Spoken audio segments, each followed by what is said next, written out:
Ayer yo compartí con los hermanos de la iglesia, en el chat de la iglesia, no sé cuántos vieron la cita que yo compartí, que no la presenté aquí en la presentación de ayer. Y en esta cita que yo presenté en el chat de la iglesia Adventista Libre Camino al Santuario, ¿cuántos vieron esa cita? ¿Algunos la vieron? Yo se las voy a volver a leer de nuevo. Está en la Review and Herald del 3 de marzo de 1874. Dice: Enoc y Elías son los correctos representantes de lo que la raza podría ser mediante la fe en Jesucristo. Ayer habíamos hablado que muchas veces nuestra falta de fe es lo que nos impide creer en la promesa de que en Cristo Jesús hay poder para vivir esa vida victoriosa que Dios quiere que tú y yo vivamos. Es nuestra falta de fe.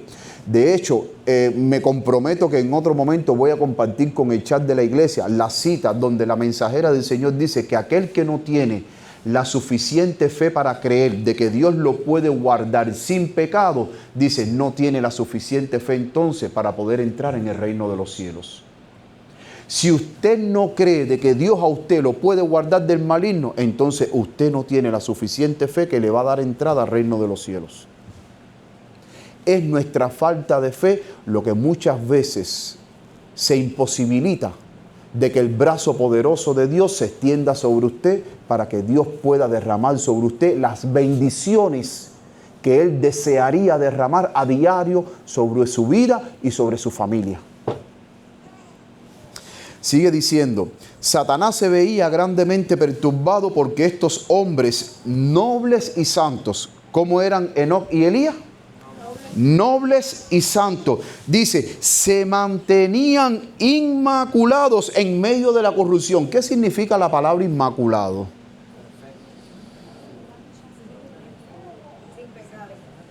No pecaban, eran personas perfectas. Y recordemos que Deuteronomio 18:13, ¿qué fue lo que Dios pedía del pueblo de Israel? Perfecto serás delante de Jehová. Y esa misma cita, Deuteronomio 18:13, fue la misma, de ahí fue donde Jesús tomó en Mateo 5:48 y les volvió a repetir lo que Dios exigía de nosotros. ¿Qué dijo Jesús en Mateo 5:48? Sed pues vosotros perfectos, como vuestro Padre que está en los cielos es perfecto. Entonces, estos dos hombres, Enoc y Elías, dice que eran inmaculados en medio de la corrupción moral que los rodeaba, perfeccionando caracteres justos, y fueron contados dignos de ser trasladados al cielo. Como mantuvieron inquebrantable su poder moral en noble rectitud. ¿Qué significa la palabra inquebrantable? Que bajo ningún concepto cometían ningún error, ningún pecado. No había nada en ellos que se les pudiera señalar. Así no sucedió con Daniel. Cuando estaban en el imperio persa los sátrapas, ahí entre ellos, vamos a ver si en qué podemos coger a Daniel en algo para acusarlo, porque tenían celo de Daniel y la palabra de Dios en el libro de Daniel. Y nosotros lo estudiamos, dice que no había nada que ellos pudieran señalarle a Daniel, que tuvieran en contra de Daniel para presentarle al rey. No había nada. Dice, mantuvieron inquebrantable su poder moral en noble rectitud, venciendo las tentaciones de Satanás. No pudo colocarlos bajo el dominio de la muerte. ¿Qué dice la palabra de Dios? Que la paga del pecado, ¿qué es? Más la dádiva eterna, ¿qué es? Más la dádiva de Dios es vida eterna en Cristo Jesús. Entonces, como Satanás no pudo ponerlos bajo el dominio de la muerte porque eran seres santos, inmaculados y nobles, al final, ¿qué tuvo que hacer Dios? No tuvo más remedio que llevarse a Enoc para el cielo y recoger a Elías en un carro de a caballos de fuego y llevárselo para el cielo, porque no iban a pasar bajo el poder de la muerte. Y Enoc y Elías son los representantes de la última generación que va a vivir sin pecado hasta la venida de Cristo Jesús. Por eso es que la obra que Cristo está haciendo hoy en el santuario celestial es una obra de juicio, examinando nuestros caracteres, examinando nuestras vidas para ver si nosotros somos dignos de que nuestro nombre permanezca en el libro de la vida y que al mismo tiempo, cuando Cristo venga, nosotros podamos estar con Cristo en el reino de los cielos. Es un juicio, es un examen para saber cómo estamos nosotros, cómo está nuestro corazón, cómo está nuestra vida espiritual, cómo está nuestro carácter. Después de este preámbulo, de hecho, quiero compartir con ustedes una cita del apóstol Pablo para reforzar lo que estamos diciendo, que se encuentra en Efesios capítulo 5, versículo del 25 en adelante. Dice: maridos, amad a vuestras esposas, así como Cristo amó a la iglesia y se entregó a sí mismo por ella, para santificarla, limpiándola en el lavamiento del agua por la palabra.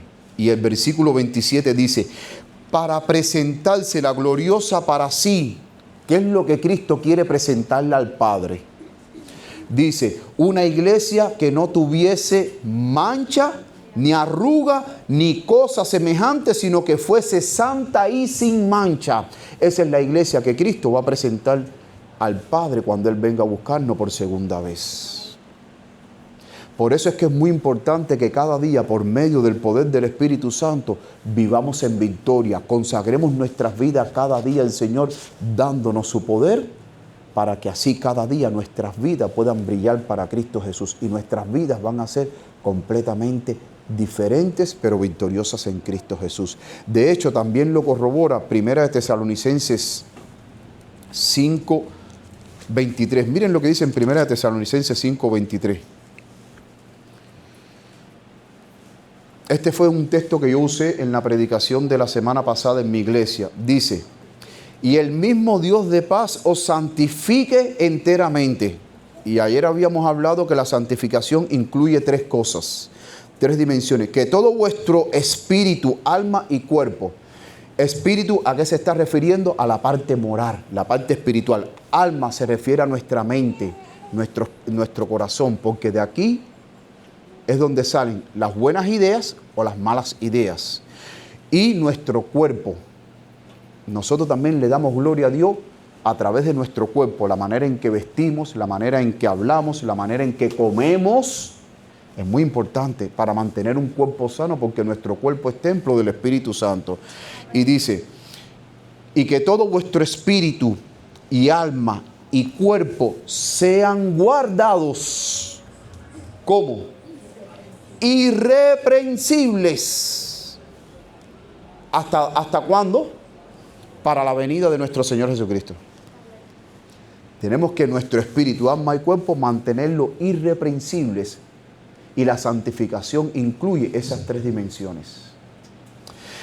Con este breve preámbulo vamos entonces ahora a adentrarnos en el tema de hoy. Hoy vamos a tener un tema muy interesante: el valle de los huesos secos. Antes voy a inclinar el rostro desde aquí para pedir la dirección del Señor para que nos dirija en este estudio. Oremos.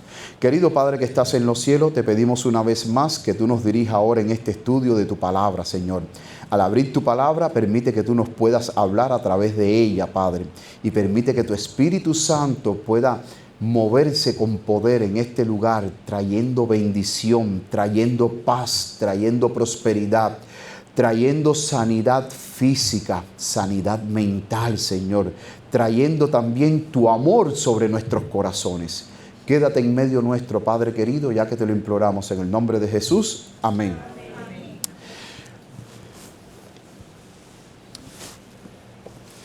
El título de la presentación de hoy se llama El Valle de los Huesos Secos. Hoy vamos a analizar la historia que se encuentra en el libro de Ezequiel, el versículo 1. Vamos a analizar esta historia. Esta historia es muy interesante y tiene unas enseñanzas increíbles. Ezequiel capítulo 37, versículo 1 dice: la mano de Jehová vino sobre mí y me llevó en el espíritu de Jehová y me puso en medio de un valle que estaba lleno de huesos. Ahora vemos que en este relato Dios quiere mostrarle algo al profeta Ezequiel. Una enseñanza maravillosa, que es la enseñanza que hoy tú y yo vamos a aprender de este relato. Y entonces el Espíritu de Dios, el Espíritu Santo, tomó a Ezequiel y lo puso en medio de un valle de huesos secos. Ahora, imagínense ustedes qué estaría pensando el profeta Ezequiel cuando Dios lo pone en medio de un valle de huesos secos. Un valle de huesos secos. Cuando Ezequiel mira, lo mismo que para la derecha, que para la izquierda, que para adelante, que para atrás, todo lo que ve es completamente huesos secos. Significa que en ese valle hubo una gran batalla, donde murieron cientos de miles de soldados de los dos bandos. Y entonces ahora Ezequiel está en medio de los valles de los huesos secos. Ahora, ¿qué Dios quiere mostrarle a Ezequiel con el relato del valle de los huesos secos? Sigue diciendo el versículo 2, y me hizo pasar cerca de ellos por todo en derredor. Ahora Ezequiel empieza a caminar, empieza a mirar todos los huesos secos. Imagínense ustedes, en un valle de huesos secos, todos los huesos están completamente regados por donde quiera. Y he aquí que eran muchísimos sobre la faz del campo. Esta palabra que él describe como muchísimo sobre la faz del campo, describe como una cantidad bien superlativa, bien grande, un valle completamente lleno de huesos secos.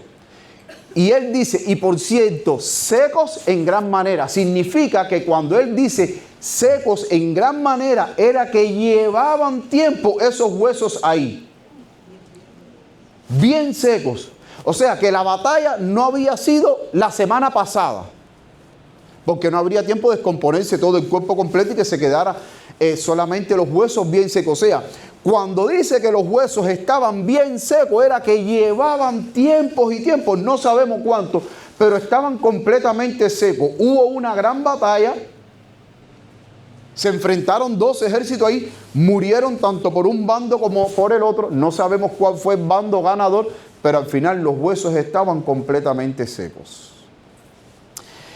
Y me llama poderosamente la atención que ahora Dios le hace una pregunta a Ezequiel y le dice: hijo de hombre, ¿vivirán estos huesos? Y dije: Señor Jehová, tú lo sabes. Ahora, imagínense ustedes que Dios le hiciera esta pregunta a ustedes y les dijera personalmente a cada uno de ustedes: ¿estos huesos secos van a vivir? Por supuesto, Ezequiel no sabía el plan de Dios, el por qué Dios lo había llevado a ese valle de huesos secos. No lo sabía. Y entonces la respuesta de Ezequiel dice: Señor Jehová, tú lo sabes. No porque Ezequiel estuviera dudando del poder de Dios para hacer vivir esos huesos secos, todas esas personas que murieron. Era porque Ezequiel no entendía todavía el plan que Dios tenía y el por qué Dios lo había traído a ese valle de huesos secos. Por eso es que le dice: Señor Jehová, ¿tú lo sabes? Dios le hace la pregunta: hijo de hombre, ¿vivirán estos huesos? Señor, tú lo sabes. Hasta ese momento todavía Ezequiel no entendía el plan de Dios, ni entendía la enseñanza del valle de los huesos secos, el por qué Dios lo había llevado ahí. Sigue diciendo: y entonces ahora Dios le dice, y me dijo entonces: profetiza sobre estos huesos. O sea, Dios manda ahora a Ezequiel y le dice: profetiza sobre estos huesos. Y diles: huesos secos, oíd palabra de Jehová. Yo les voy a decir algo a ustedes. ¿Ustedes creen que una persona muerta puede escuchar palabra de Dios? Claro que no, porque la Biblia dice que los muertos nada ven ni nada saben. Pero ahora Dios manda a Ezequiel y le dice: profetiza, di palabra sobre estos huesos. Profetiza sobre ellos. Y di: huesos secos, oíd palabra de Jehová. Aquí vemos la palabra poderosa de Dios. La misma palabra que trajo los mundos a la existencia.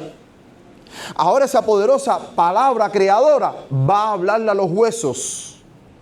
¿Y qué le va a decir? El siguiente versículo dice: así ha dicho Jehová el Señor a estos huesos: he aquí, yo hago entrar espíritu en vosotros y viviréis. Aquí vemos cómo el poder de Dios, de que estos huesos que estaban secos, ahora Dios quiere traer a todas esas personas a la vida. Y lo que para nosotros es imposible, porque científicamente, desde el campo científico, Ningún doctor, ningún científico ha podido traer a una persona estando muerta a la vida, pero lo que es imposible para el hombre, para Dios todo es posible. Y ahora entonces ahora Ezequiel dice, yo hago entrar espíritu en vosotros y ustedes van a vivir. Y es aquí donde entra la fe. La fe es confiar en lo imposible. Lo que para ti es imposible, para Dios es posible. Y lo que la ciencia no pueda darte a demostrar para que tú lo creas, Dios con su poder puede dártelo a demostrar a ti para que tú lo creas. Porque la Biblia dice, yo soy el camino, la verdad y la vida. Jesús es la vida. Y para Él no es imposible traer a alguien que esté muerto a la vida. Imagínense ustedes si Dios diera al ser humano el secreto de cómo traer a la vida a las personas que estén muertas.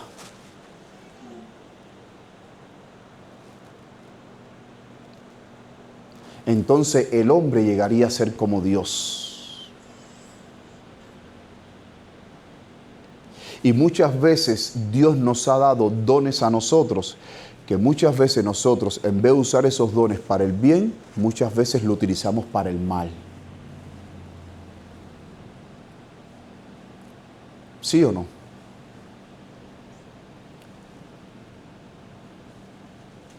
Si no es así, ¿por qué hoy en día cuando nosotros vemos las noticias nos horrorizamos de todo el mal que hay en este mundo y de todas las cosas malas que suceden en este mundo? Les voy a poner un ejemplo. Dios le ha dado la capacidad al hombre, y no sé si aquí hay alguna persona que sea doctor, que sea médico, que sea enfermera. Está la medicina nuclear, ¿no es así? Está la medicina nuclear, donde a través de esas medicinas se tratan enfermedades y todo eso para curar a la persona. Sin embargo, eso mismo nuclear, ¿en qué se utiliza? Para crear bombas nucleares para desaparecer de la faz de la tierra pueblos, ciudades, países enteros.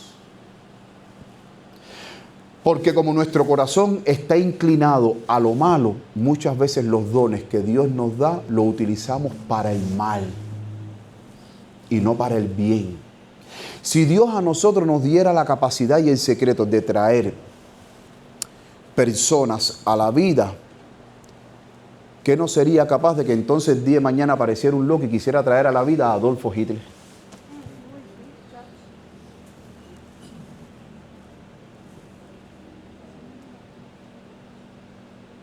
Por eso es que Dios a la ciencia le ha puesto un stop.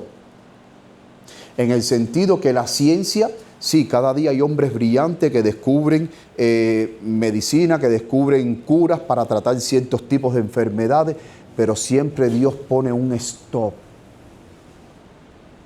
para que no se vayan más allá y para que no utilicen lo bueno que Él dio para el hombre, se convierte en algo malo y lo utilicen para el mal. Entonces ahora aquí vemos de que Ezequiel le habla y dice, profeticé pues como me fue mandado, y hubo un ruido mientras yo profetizaba, y he aquí un temblor, y los huesos se empezaron a juntar cada uno con su hueso. Entonces, si noten que los huesos estaban todos regados, y noten el poder de Dios, que en ese valle de huesos regados, cada hueso se juntó con su hueso en la persona correcta.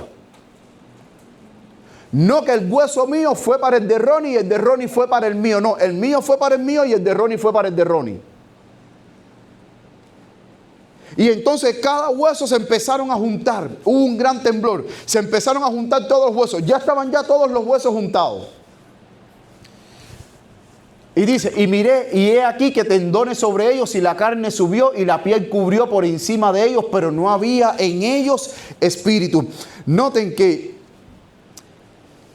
no solamente se juntaron los huesos, sino que también Dios envolvió todos esos huesos con tendones, con carne. Ahora estaban todos los cuerpos de todas las personas muertas ahí. Pero no había vida en ellos. Y dice, pero no había en ellos espíritu. ¿Qué le recuerda a usted de este relato? La creación. Dios creó a Adán del polvo de la tierra y Adán estaba ahí acostado, pero estaba inerte, estaba sin vida. ¿Y qué fue lo que necesitó Dios para que Adán viniera a la vida? Perdón. ¿Qué fue lo que necesitó?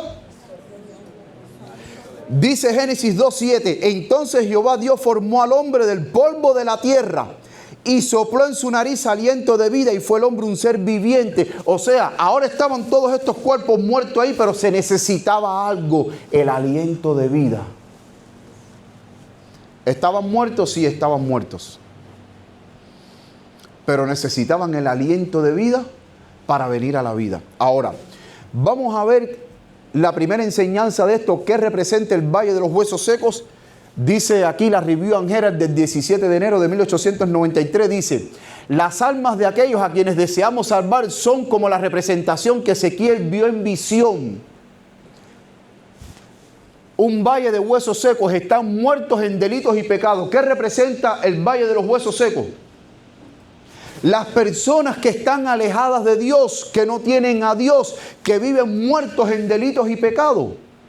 Hay personas que alejadas de Dios no saben el propósito por el cual están en esta vida. Personas que viven alejadas de Dios y no son felices. Personas que viven alejadas de Dios y viven en un mundo donde cada día más su mundo los va comprimiendo por el agobio, por el peso de los problemas, de las situaciones. Y cada día las personas, mientras tratan de resolver sus problemas, mientras tratan de salir adelante, sienten como que están nadando contra la corriente. Hay personas que han llegado hasta suicidarse porque ven de que ya no hay, pudiéramos decir, propósito de seguir con vida. Las personas que viven alejadas de Dios no son personas que no tienen propósito, pero son personas que no son felices. Porque entonces tú piensas y dices, bueno, ¿y para qué vine a este mundo? A ver, ¿para qué? Nacer, vivir y morir. Entonces, cuando tú naces en ese trayecto de tu vida, puede ser que si naciste en una cuna de oro, amén, gloria a Dios, pero ¿y si naciste pobre? Si naciste sin nada. Muchas veces cuando nosotros vemos el panorama de este mundo y vemos cómo está este mundo, guerra, hambre, miseria, injusticia, por donde quiera que veamos, decimos, ¿y realmente esto es la vida? Porque cuando nosotros nos levantamos por la mañana, no sé aquí en Puerto Rico, pero en Florida, cuando nosotros nos levantamos por la mañana cada día a trabajar, es un estrés tremendo. Porque cuando me levanto tengo que ir a trabajar, porque tengo que pagar la casa, porque tengo que pagar el carro, porque tengo que pagar la luz, porque tengo que pagar el agua, tengo que pagar el internet. Y si me enfermo y no tengo seguro médico, ahí eso es un problema. Y es un estrés que vivimos cada día. Y nosotros decimos, ¿y realmente esta es la vida? Vivir con este estrés. Vivir agobiado, lleno de problemas, llenos de cuentas, lleno de biles, que si hice una bancarrota, que si le debo tanto a la IARE, que si... Esta es la vida. Y entonces después, cuando ya se está acercando los finales de nuestras vidas, morimos y ya se acabó todo ahí ya.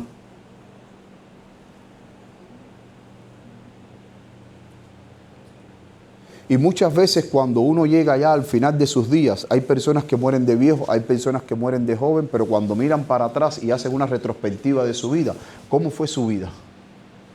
Fue una vida feliz y abundante que cuando usted se pueda morir diga, me muero feliz.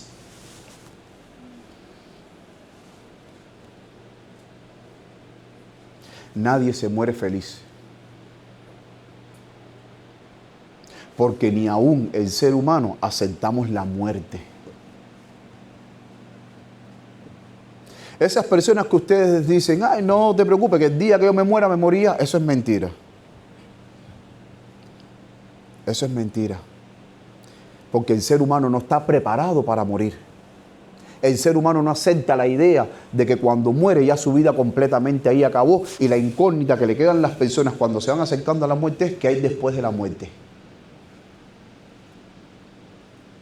¿Qué hay en el más allá? ¿Qué hay cuando yo vaya y me entierren 3 metros bajo tierra ahí? ¿Qué hay ahí? Por eso es que ahora dice que el valle de los huesos secos, mis queridos hermanos, representan a aquellas personas que no tienen a Cristo. Pero cuando tú tienes a Cristo, tú tienes propósito en tu vida. Cuando tú tienes a Cristo, Cristo ordena tu vida. Cuando tú tienes a Cristo, tú no tienes el por qué enfrentar tus problemas solo, porque Cristo está contigo. Hay personas que cuando tienen un problema, y es la realidad, a veces van a buscar ayuda en la familia y la familia termina dándote la espalda. ¿Es mentira o es verdad? A veces la familia, la propia familia, termina uno dándole la espalda. ¿Por qué? Porque como cada uno de nosotros tenemos nuestros propios problemas y tú vienes ahora con tu problema y yo tengo mi problema, yo no me puedo echar tu problema arriba porque yo tengo mis propios problemas.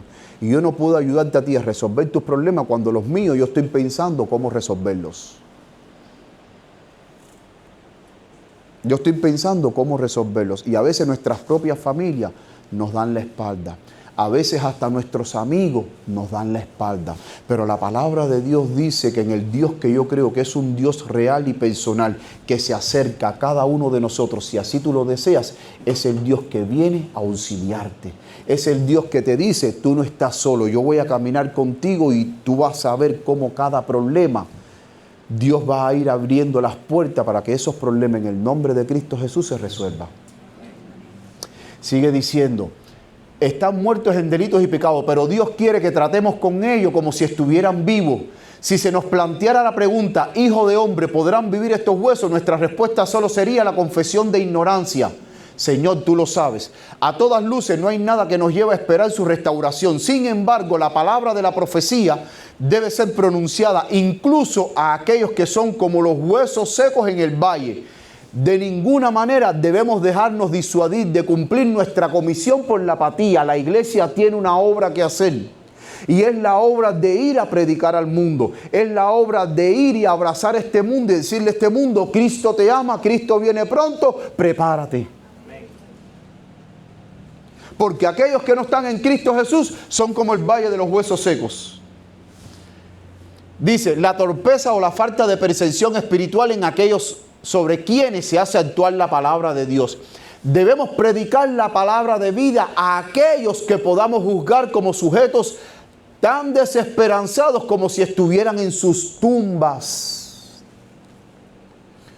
Hermano, yo le doy gracias a Dios que a través de los años que yo llevo en el ministerio he visto vidas transformadas por el poder de Dios. Personas que han estado hundidos en las drogas y Cristo los ha sacado de las drogas y hoy son grandes evangelistas que predican y testifican del poder de Cristo Jesús. Y dicen, yo estuve en las drogas, yo sé por lo que tú pasaste. Porque yo me veía ahí en el alcohol, en la droga, pero un día Cristo me extendió la mano y yo agarré su mano y hoy soy una persona nueva en Cristo Jesús, porque Dios da segundas oportunidades. Muchas veces el ser humano no te da una segunda oportunidad porque el ser humano piensa de que tú no vales nada. Pero Dios ve en ti un gran potencial si tú le das tu vida a Cristo Jesús. Si tú le rindes tu vida a Cristo Jesús, Dios ve un potencial en ti. Dios ve una nueva criatura en ti. Dios ve una segunda oportunidad en ti. La oportunidad que quizás nunca tuviste en tu vida es la oportunidad que Dios ahora te está ofreciendo. Una nueva oportunidad. Sigue diciendo la palabra de Dios. Y me dijo, profetiza al Espíritu, profetiza, hijo de hombre, y di al Espíritu, así ha dicho Jehová el Señor, Espíritu, ven de los 4 vientos y sopla sobre estos muertos y vivirán. Entonces ahora Dios le dice a Ezequiel, profetiza sobre el Espíritu y dile al Espíritu, Espíritu ven y entra sobre todas estas personas que están tendidas sobre el valle, que están muertos para que vivan. ¿Y qué pasó? y profeticé como me había mandado. Y entró espíritu en ellos. ¿Y qué pasó? ¿Y qué pasó? Y vivieron. Y estuvieron sobre sus pies un ejército grande en extremo. Lo que les había dicho al principio, hubo una gran batalla ahí. Por eso es que Dios lo llevó al valle de los huesos secos, pero ahora Dios hace vivir a todas aquellas personas que murieron en ese valle. Porque dice que estuvieron sobre sus pies un ejército grande en extremo. Pero me llama poderosamente la atención, y aquí vemos Génesis 2:7, que cuando el Espíritu de Dios entra sobre ellos, ellos viven. Lo mismo que en Génesis 2:7. Entonces Jehová Dios formó al hombre del polvo de la tierra y sopló en su nariz aliento de vida, y fue el hombre un ser viviente. Entonces el valle de los huesos secos, número 1, representa a aquellas personas que no tienen a Cristo Jesús, que están como ese valle de los huesos secos, muertos en delitos y pecados. Pero ahora vamos a ver la segunda aplicación. Y ahora vamos a golpear un poquitico a la iglesia. Perdónenme. Me dijo luego, hijo de hombre, todos estos huesos, ¿quiénes son? ¿Quiénes son?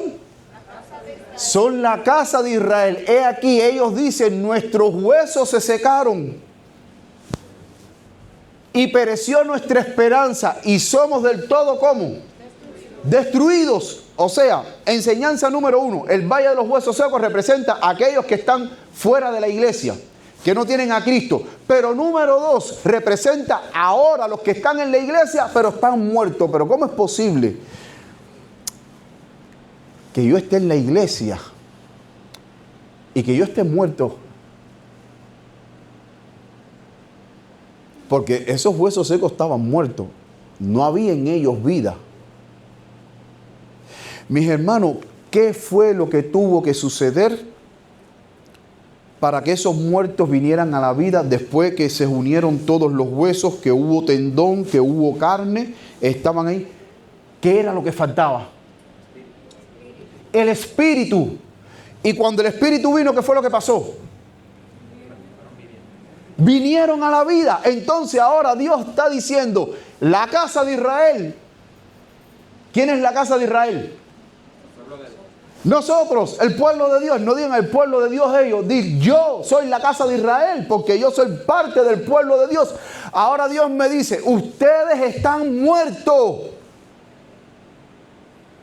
Porque a ustedes lo que les falta era lo que les faltaba a ellos para venir a la vida. ¿Y qué era lo que les faltaba? El Espíritu. ¿Y qué es lo que le falta a la iglesia? El Espíritu Santo. Miren aquí. Dice, Review and Herald, 17 de enero de 1893. Pero este símil de los huesos secos no solo se aplica al mundo, sino también a aquellos que han sido bendecidos con gran luz, pues ellos también son como los esqueletos del valle. Dios a nosotros nos ha bendecido con grande luz. Conocemos de profecía, conocemos la Biblia, desde Génesis hasta el Apocalipsis, conocemos las verdades, conocemos todos los eventos que va a suceder en este tiempo, en los tiempos finales que estamos viviendo. Pero todavía seguimos muertos, porque lo que necesitamos es el Espíritu de Dios para resucitar nuestra vida espiritual. Tienen la forma de hombres, el armazón del cuerpo, pero no tienen ¿qué? ¿No tienen qué? Vida espiritual. Pero la parábola no deja los huesos secos simplemente unidos en la forma de los hombres, pues no es suficiente que haya simetría de miembros y rasgos. No es suficiente que la iglesia esté llena de personas. Y me llama poderosamente la atención que en estos tiempos que estamos viviendo, el evangelio que hoy se predica, el evangelio moderno que hoy se está predicando, se centra en llenar a la iglesia de gente. Pero el verdadero evangelio no se enfoca en llenar a la iglesia de gente, sino en llenar a la gente de Dios. Porque de nada te sirve que tú llenes la iglesia y que la iglesia esté llena, que no quepa ni un alma más. Pero si esa gente no está llena de Dios, ¿qué va a pasar? Vamos a verlo en unos minutos, qué es lo que va a pasar. Dice, el aliento de vida debe de vivificar los cuerpos para que puedan ponerse de pie y entrar en actividad. Les voy a decir algo. Cuando los discípulos recibieron el Espíritu Santo, al momento, ¿qué fue lo que pasó? Hubo un evangelismo grande que Pedro se paró en una plaza. Ahí está en Hechos capítulo 2. En el día de Pentecostés. Y cuando usted lee el capítulo 2, ahí habían personas de 15 naciones. Porque cuando usted empieza a contar de los países que estaban ahí judíos representados, del Ponto, Capadocia, Frigia, el Asia Menor, eran 15 naciones, personas de 15 naciones reunidas ahí. Cuando Pedro, en ese majestuoso sermón que él predica, ¿cuántas personas se convirtieron en ese sermón? 3,000 personas, pero después en otro momento predicó en una plaza y ¿cuántas personas se convirtieron? 5,000. Una sola persona fue capaz de hacer de que 8,000 personas vinieran a los pies de Cristo Jesús. Después que la iglesia primitiva recibió el Espíritu Santo, sus vidas no fueron iguales. Porque fue una actividad misionera como nunca antes la habíamos visto. Por donde quiera que iban, en las calles, en las plazas, predicaban de Cristo. El poder de Dios los acompañaba a ellos. Los enfermos eran sanados, los paralíticos caminaban, los sordos escuchaban, a los ciegos se les daba vista. Toda clase de señales y prodigios acompañaba a los siervos de Dios, y aquello fue una explosión misionera grande.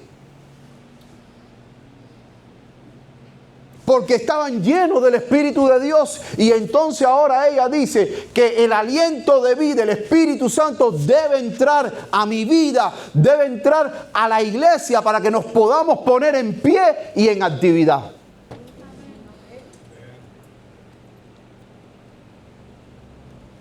¿Cuántos de nosotros sabemos que estamos viviendo en los tiempos finales? Todos que hemos estudiado profecía.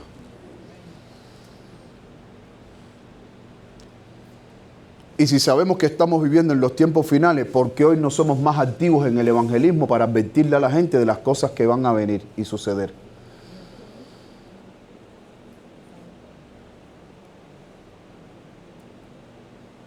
Porque falta el aliento de vida. El Espíritu Santo.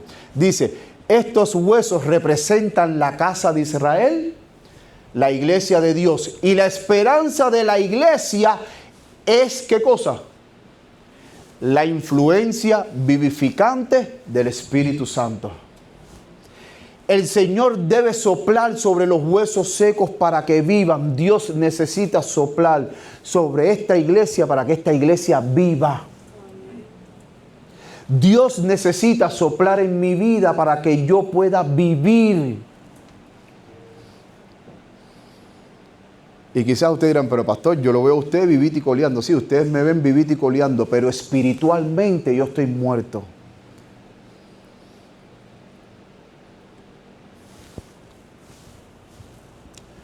El Espíritu de Dios con su poder vivificante debe estar en cada agente humano, para que cada músculo y tendón espiritual pueda hacer ¿qué? Puede estar en ejercicio. Sin el Espíritu Santo, sin el aliento de Dios,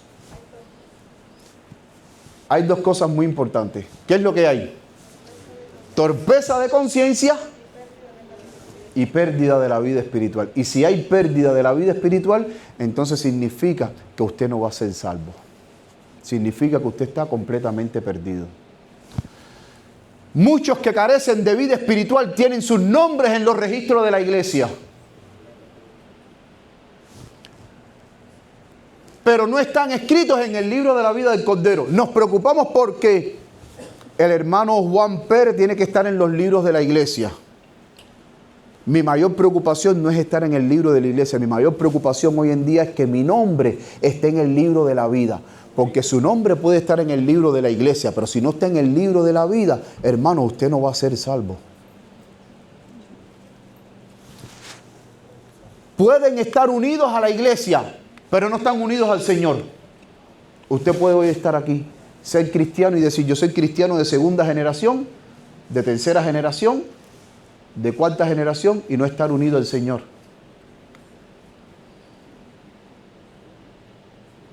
Y lo más importante, iglesia, es que nosotros estemos unidos al Señor. Sigue diciendo, pero no están unidos al Señor. Pueden ser diligentes en el cumplimiento de un cierto conjunto de deberes y pueden ser considerados personas vivas. O sea, usted está aquí en la iglesia y usted es diácono y usted está cumpliendo con su departamento de diácono o diaconisa. Usted es el tesorero y está cumpliendo con todos los deberes. Usted es el pastor y está cumpliendo con sus deberes pastorales, pero eso no significa que usted esté vivo espiritualmente. Usted puede estar cumpliendo con esos deberes y sin embargo seguir estando muerto espiritualmente.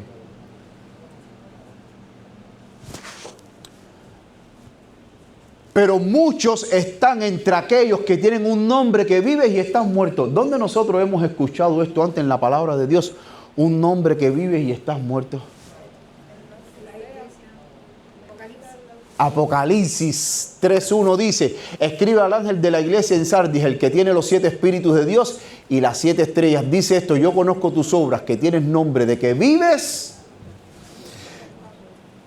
Pero ¿cómo tú estás? ¿Cómo tú estás, iglesia?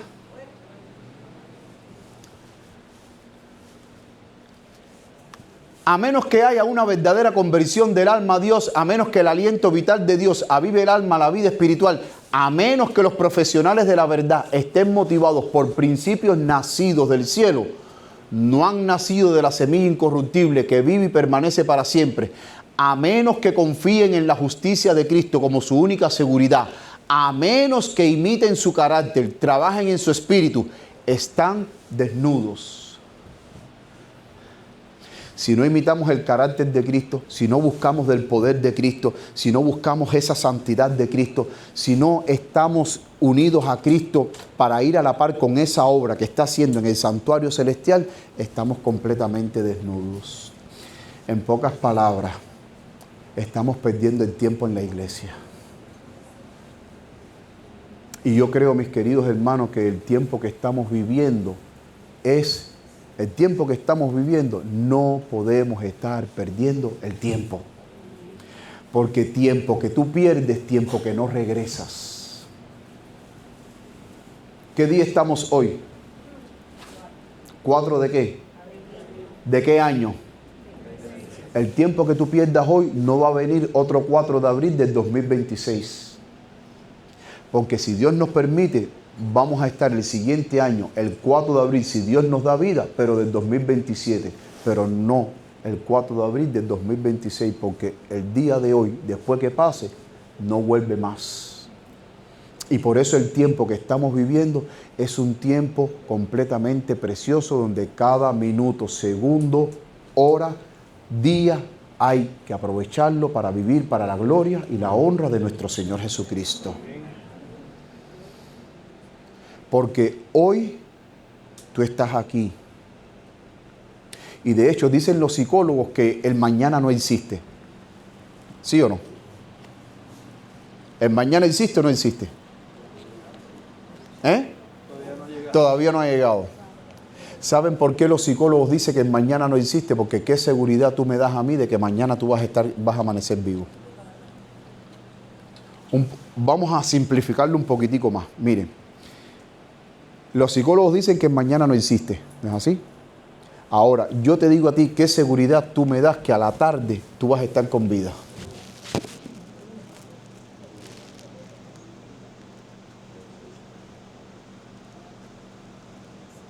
Porque la palabra de Dios, que la vida es como la flor del campo, que sale a la mañana y a la tarde, ¿qué pasa? Se seca. Perece. Así es nuestra vida. Hoy tú estás aquí, pero 5 minutos después tú no sabes lo que te pueda suceder. Por eso es que cada día que Dios nos da es un día precioso para que nosotros lo dediquemos al Señor, porque no sabemos cuánto tiempo de vida tú y yo tenemos aquí en la tierra. No lo sabemos. ¿Alguien puede darme la seguridad cuántos años más va a vivir uno aquí? ¿Alguien puede darme la seguridad? Si alguien aquí va a vivir 20 años más. No lo sabemos. Porque hoy tú estás aquí, ahora tú estás aquí, 5 minutos después, yo no sé dónde tú puedas estar. Te puedes encontrar en una sala de urgencia, en un hospital. No lo sabemos. Dice, los muertos a menudo son hechos pasar por vivos porque ellos buscan lo que llaman salvación según sus propias ideas.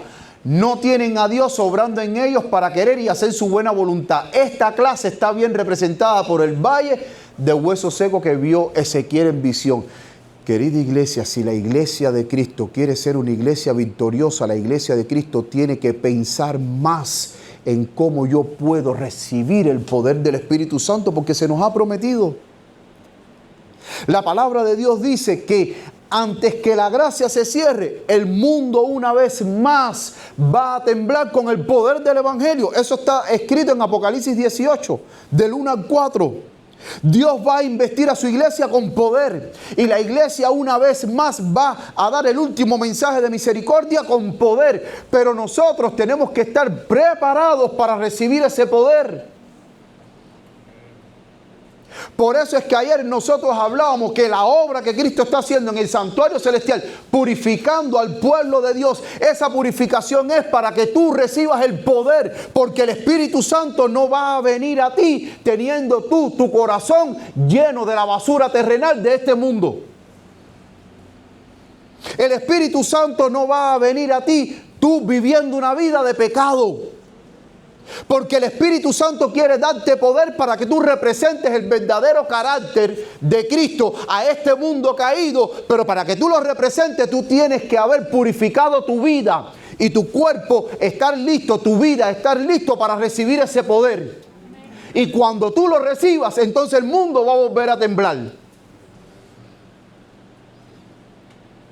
Cuando tú recibas ese poder, esta iglesia, las 4 paredes estas no van a poder contener la cantidad de personas que van a venir a los pies de Cristo Jesús. Cuando tú recibas el poder de Dios, tú vas a ver cuán grandes cosas Dios va a hacer a través de tu vida. Porque vas a ser un instrumento de salvación.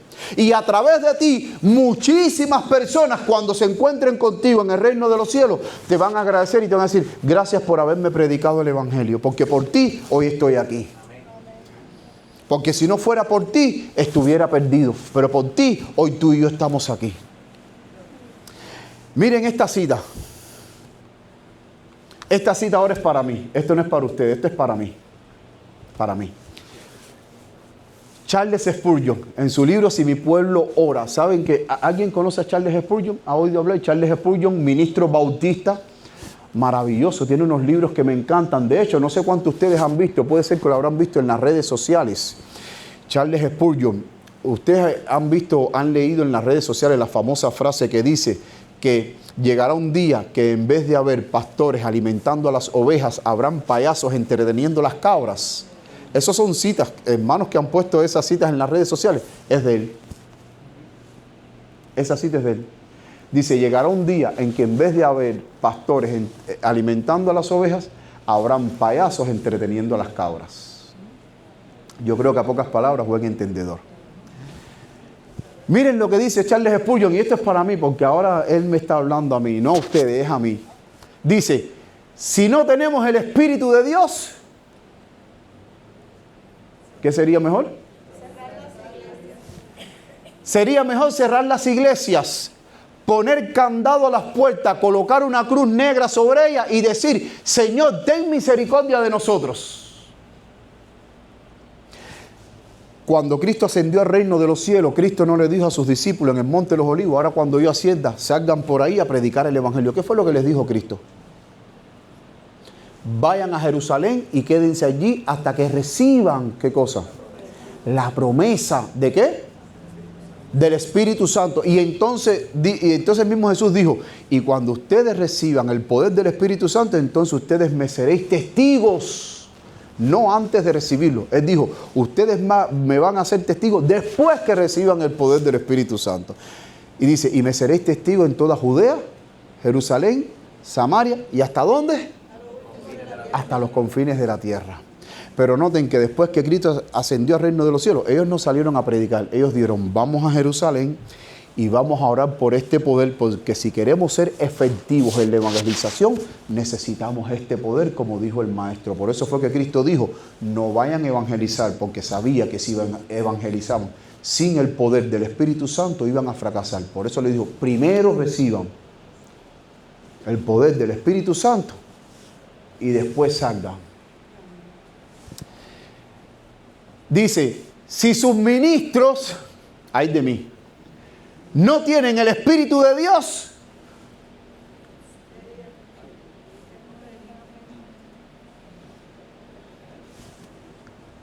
terminen en esa frase. Si sus ministros no tienen el Espíritu de Dios, ¿qué? Voy a terminar, por amor a Dios, voy a terminar. Sería mejor que los miembros permanecieran en sus casas. Si el ministro no tiene el Espíritu de Dios, sería mejor que los miembros permanecieran en sus casas. Porque, mis queridos hermanos, desde aquí nosotros estamos tratando con temas para la eternidad. Estamos tratando con salvación. Y si su ministro no tiene el Espíritu de Dios, entonces su ministro no va a impartirles a ustedes la salvación. Lo que va a impartirles a ustedes es la perdición. Por eso es que él dice, es mejor que los miembros se queden en casa, para que no escuchen a ese ministro, porque si el ministro no tiene el Espíritu de Dios, ellos no van a escuchar la voz de Dios a través del ministro. Lo que van a escuchar es la voz de ¿quién? De Satanás a través del ministro. Entonces sigue diciendo, creo que no hablo demasiado fuerte. Ahora él piensa que él no habla demasiado fuerte cuando dice, creo que no hablo demasiado fuerte cuando digo que una iglesia en la tierra sin el Espíritu de Dios es más maldición que ¿qué? Que bendición. Una iglesia sin el Espíritu Santo, ¿qué cosa es? Una maldición en la tierra. Saben, a veces, muchas veces nosotros, cuando miramos el panorama religioso y aquellos que somos cristianos y nos horrorizamos las cosas que se hacen en las iglesias, uno dice, ¿y por qué está sucediendo esto? ¿Y por qué está pasando esto? ¿Saben por qué está pasando? Porque una iglesia sin el Espíritu de Dios es una maldición en la tierra. Porque una iglesia sin el Espíritu de Dios, los miembros no son dirigidos por Dios, son dirigidos por Satanás. Y cuando usted es dirigido por Satanás, usted sí es cristiano, usted se bautizó, pero a pesar de que usted lleve el nombre de cristiano, usted vive como un satánico, usted vive como un mundano. Por eso es que a veces las personas en las calles nos ven a nosotros y muchas veces no ven en nosotros de que realmente nosotros somos cristianos. Antes un cristiano se distinguía a la legua, ¿sí o no? Yo llevo un total como 33, 34 años en el Evangelio. Y en los tiempos antes, cuando usted salía para la calle, usted pudiera mirar a una persona y usted decía, usted no la conocía, pero solamente de mirarle usted decía, esa es cristiana. Les voy a contar algo rápido. Saben que en Cuba el servicio militar es obligatorio. Usted no tiene opción, usted tiene que ir al servicio militar, pero gracias a Dios yo fui al servicio militar, pero bueno, yo dije que era adventista, que yo no cogía armas. Me dijo, no te preocupes, tú no vas a coger armas, tú no vas a marchar los sábados, te vamos a respetar los sábados, tú tranquilo. Pero en el servicio militar, en las unidades militares, en Cuba usted no puede tener una Biblia. Porque recordemos que la doctrina comunista es una doctrina atea. Ellos no creen en Dios. Pero yo de fresco, yo me llevé un Nuevo Testamento de bolsillo y siempre lo tenía en el pantalón. Y entonces cuando lo leía en la unidad militar, lo leía escondido, sin que nadie me viera, porque si me veían, me mandaban preso o me castigaban. Pero recuerdo que una vez cuando yo voy al comedor a almorzar, yo de una manera imprudente dejé el Nuevo Testamento, creo que en mi taquilla, con la taquilla abierta. Y pasó la teniente del pelotón. Y cuando miró que vio el Nuevo Testamento mío, lo guardó. Pero ella no sabía que ese Nuevo Testamento era mío. Ella no sabía de quién era el Nuevo Testamento. Cuando salgo yo del comedor, que voy contento para el albergue, la teniente pasa por al lado mío y me dice: el Nuevo Testamento que tú dejaste en la taquilla ahí, abierta ahí, yo te lo guardé en mi oficina. Después pasa por mi oficina que te lo voy a dar. Y yo como que me quedé asombrado y yo dije, ¿y cómo ella sabe que ese Nuevo Testamento era mío? Porque aquí nadie lo sabía. Cuando yo voy a la oficina a buscar el Nuevo Testamento, que ella me da el Nuevo Testamento y me dijo, para la próxima vez ten cuidado donde tú dejas tus cosas. Ella, esta mujer que era teniente, ella no era una persona tan estricta, ella era una persona que era más o menos buena, era considerada. Y antes de yo irme, yo le dije, ¿por qué tú estabas tan segura que este Nuevo Testamento era mío? Yo le dije, muy fácil. Y ella me dijo, porque tu manera de hablar es muy diferente de todos los soldados de la unidad. Por eso me di cuenta que era tuyo. Mi manera de hablar era diferente a la manera de todos. Y estamos hablando de una unidad militar de casi 300 soldados. En la unidad militar donde yo estaba en Cuba. En la 3697, que era unidad de defensa antiaérea. Y ella supo que el Nuevo Testamento era mío porque mi manera de hablar era diferente a los demás soldados. Y por eso ella entendió que el Nuevo Testamento era mío. ¿Por qué fue que Pedro fue descubierto de que era seguidor de Cristo? Fíjate que iba pasando y dijeron, yo creo que tú eres de los seguidores de Cristo. ¿Quién? Yo no. No, sí, porque tu manera de hablar te descubre. Porque la manera de hablar de Pedro era diferente. Era completamente diferente. Y por eso, mis queridos hermanos, cuando dice que una iglesia en la tierra sin el Espíritu de Dios es más maldición que bendición, porque el Espíritu Santo transforma. Y cuando el Espíritu Santo transforma a las personas donde quiera que tú vas, en tu trabajo, en tu vecindario, ven que tú eres una persona completamente diferente. Es algo que no se puede ocultar, es algo que las personas ven. Tu manera de vestir es diferente, tu manera de hablar es diferente, tu manera de comer es diferente, tu manera de tratar con las personas es diferente. Porque hay una transformación. Y por eso es que él dice que una iglesia que no esté transformada, una iglesia que no tenga el Espíritu Santo es una maldición. Por eso es que él dice, si sus ministros no tienen el Espíritu Santo, sáquenlo de la iglesia, bótenlo, no lo escuchen, porque ese hombre cuando vaya a hablar, no te va a hablar palabras de vida eterna. Es el diablo el que va a hablar a través de él. Cuando nosotros hoy en día vemos noticias de cómo está el mundo religioso y vemos las iglesias que nos quedamos espantados, horrorizados, es porque son iglesias muertas, porque les falta el Espíritu Santo. Mi pregunta es, ¿por qué si hoy nosotros, la iglesia adventista, tiene la verdad y conoce lo que va a suceder y no hay otra iglesia que tenga las verdades que nosotros tenemos, ¿por qué nosotros no somos tan activos en la obra misionera?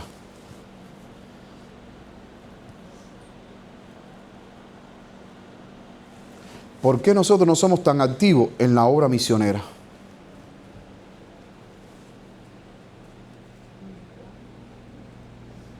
Es algo para pensar. Se los dejo de tarea. Para ir concluyendo, dice, si en verdad permanecéis fundados y firmes en la fe y sin moveros de la esperanza del evangelio que habéis oído, el cual se predica en toda la creación que está debajo del cielo, del cual yo, Pablo, fui hecho ministro. Colosenses 1:23. Vamos a analizar este texto rápido. Miren. ¿Cuánto tiempo de existencia lleva la iglesia adventista? 170 y algo, ¿no? 170 y algo de existencia. ¿Y por qué no hemos terminado de cumplir la misión?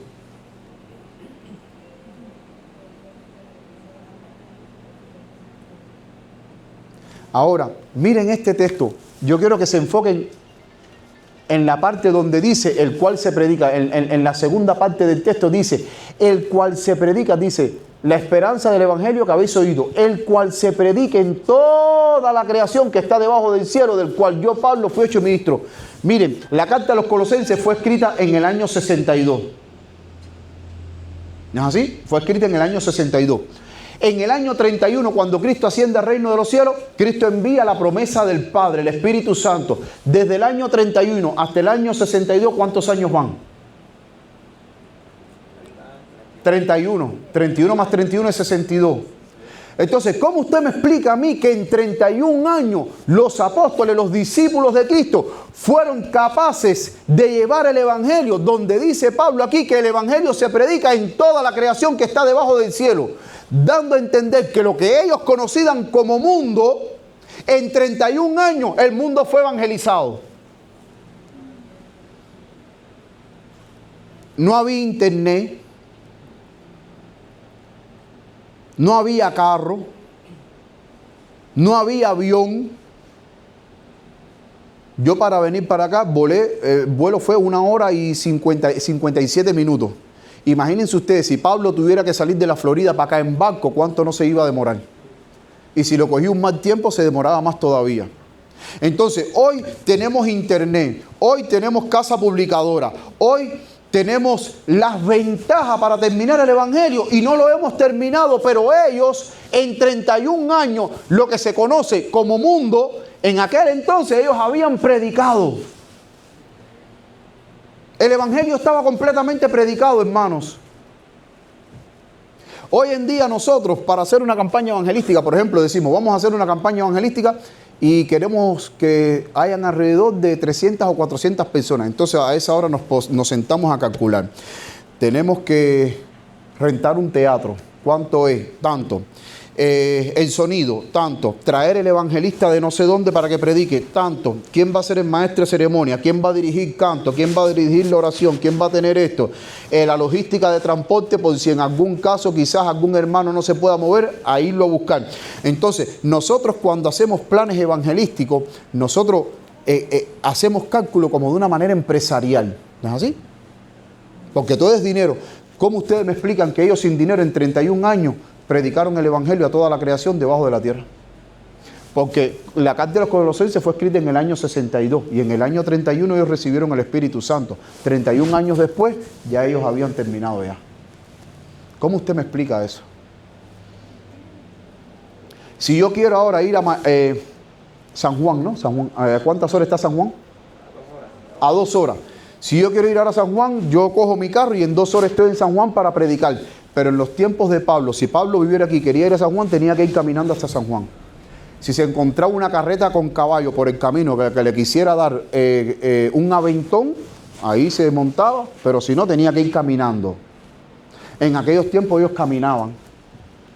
No había carro, no había avión. Si iban a ir para otro país y tenían que coger barco, tenían que coger un barco. Y vemos que Pablo naufragó. Si había un mal viento, naufragaban. Y se demoraba más la cosa.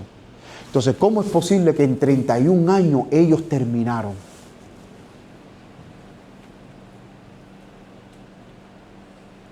Porque tenían el Espíritu Santo. Por eso es que en 31 años terminaron la obra. Y hoy, a 100 y tantos años de la iglesia creada, aún todavía no hemos terminado la obra. Es más, quizás aún mi vecino de al lado no sabe de que Cristo viene. Por eso es que el hermano Ronnie en la mañana, en la lección de escuela sabática, él decía que muchas veces la demora de Cristo ha sido por parte de nosotros, de nuestra negligencia. Sigue diciendo esta última cita de John Missionary, 1 de noviembre de 1893. La revelación de Jesús por medio del Espíritu de Dios les hizo sentir su poder y majestad, que los llevó a estrechar por fe la relación con Él al punto de expresar: yo creo. Esto sucedió en los días de la lluvia temprana. en el año 31 después de Cristo. Pero en la lluvia tardía, en esta época que la estamos esperando, será mucho más abundante. El Salvador será glorificado y la tierra será iluminada con la gloria de los brillantes rayos de su justicia.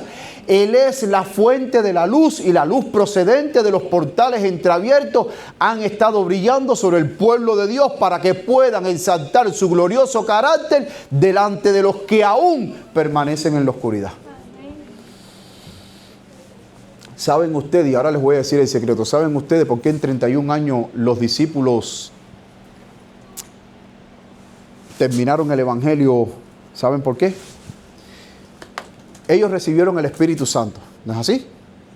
Pero ellos eran capaces de ministrar el Espíritu Santo para que otros lo recibieran.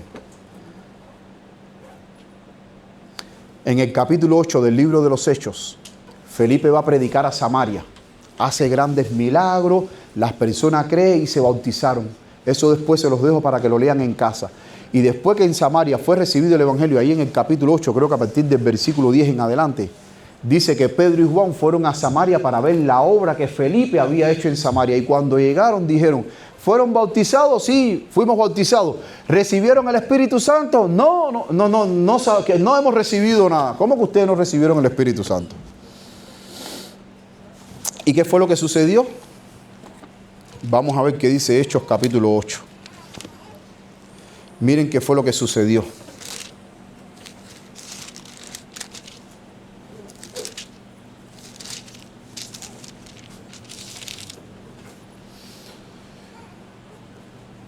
Hechos capítulo 8.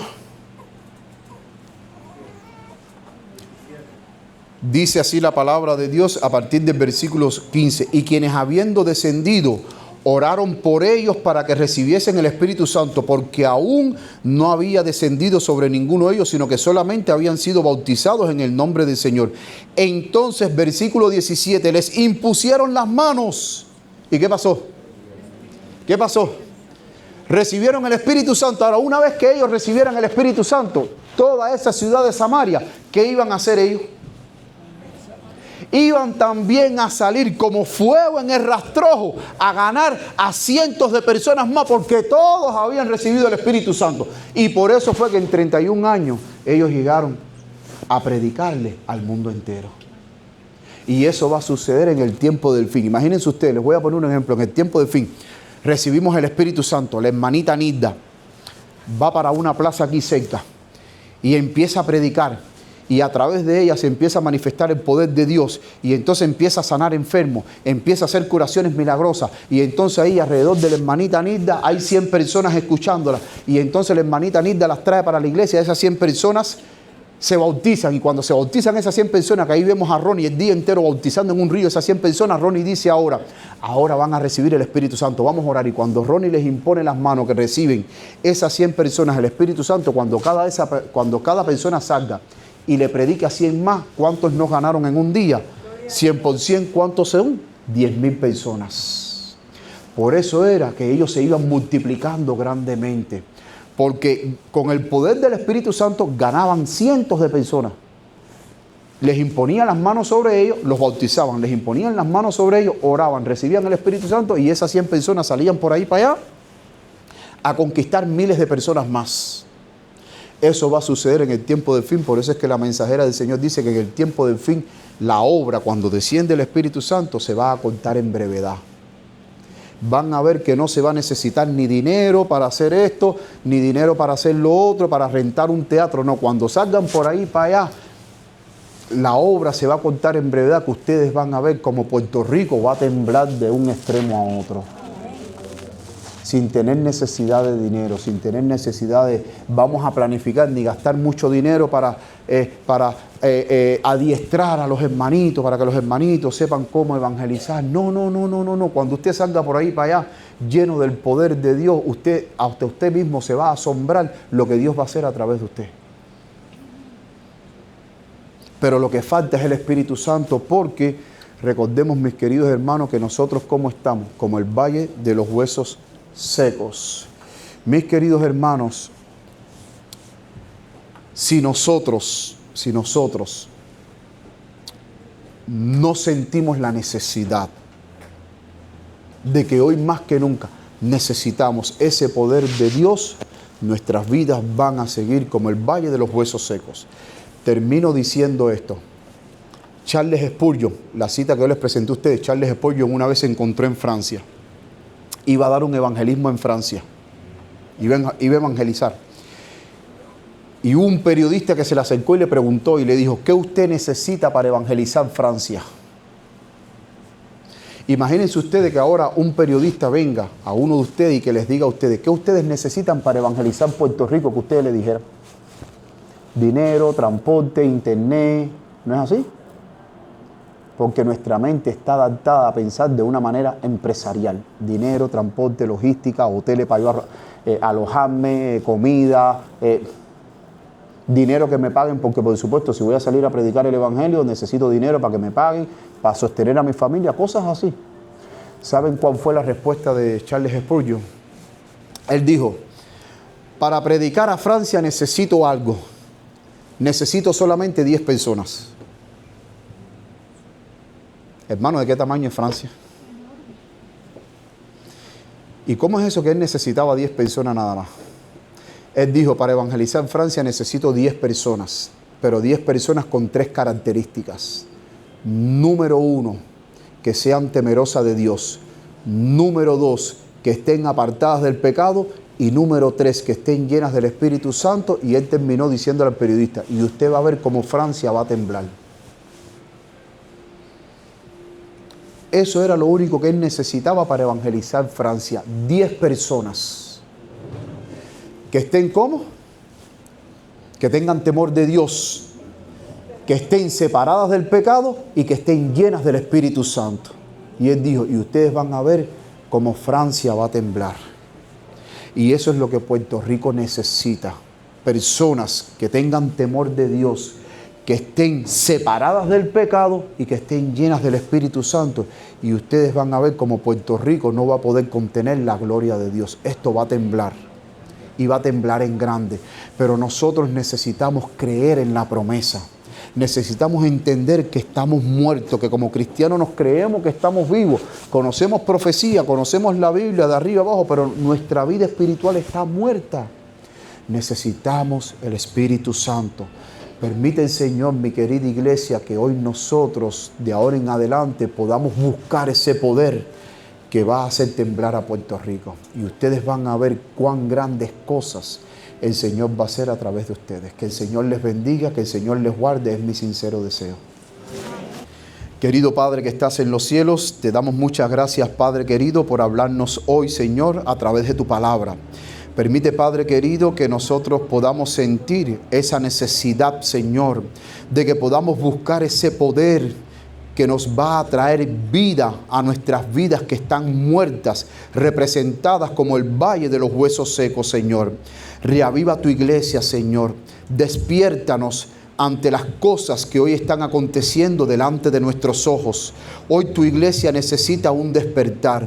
Hoy tu iglesia necesita un reavivamiento. Hoy tu iglesia necesita una reforma, Señor. Hoy necesitamos que una vez más tú descienda, Padre querido, y nos toque con tu gracia nuestras vidas, Señor. Padre, bendice a cada uno de los hermanos aquí presentes. Bendice a sus familiares, Señor. Y ayúdanos, Padre querido, a acercarnos más a ti, para que tú puedas transformar nuestras vidas y para que así nosotros podamos ser cristianos vivos, en la cual la luz de Cristo pueda resplandecer a través de nosotros. Padre querido, en estos momentos no quiero despedirme sin antes bendecir a esta congregación con la bendición arónica, Señor, que se encuentra en el libro de Números, capítulo 6, versículo del 24 al 26, Señor. Y dice así: Jehová te bendiga y te guarde. Jehová haga resplandecer su rostro sobre ti. Jehová alce sobre ti su rostro y ponga en ti paz desde ahora y para siempre. En el nombre de Jesús, a Él sea la gloria por todos los siglos sin fin. Amén y amén.